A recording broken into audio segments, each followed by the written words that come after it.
First பார்ட்டுக்கும் second பார்ட்டுக்கும் வித்தியாசம் என்னன்னு கேட்டிங்கன்னா, ஃபர்ஸ்ட் பார்ட்டில் கதை வந்து விறுவிறுப்பாக போச்சு.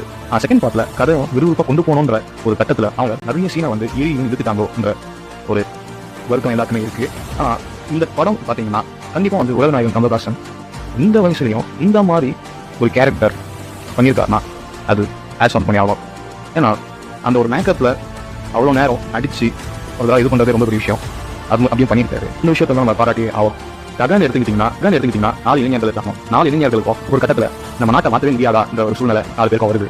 இப்போ மாற்றணும்னா ஒரு தடவை தான் முடியும். அவர் எப்படியாவது கூப்பிடணும்னு சொல்லிட்டு கூப்பிட்றாங்க நம்ம இந்தியன் தாத்தாவை. அவர் வந்து என்னென்ன பண்ணுறாரு என்றதான் இந்த ஸ்டோரி காமிச்சிருக்காங்க. அவர் வந்தார், வந்து இளைஞர்களுக்கு ஒரு ரெவல்யூஷன் கொண்டு வராரு. அந்த 4 இளைஞர்களோட வீட்டில் நடக்கிற ஸ்டோரி தான் இந்த படம் காமிச்சிருக்காங்க. இதுக்கப்புறமா தேர்ட் பார்ட்னு சொல்லிட்டு ஒன்று எடுத்துருவாங்க. அதில் தான் கதை இருக்குன்னு நினைக்கிறேன்.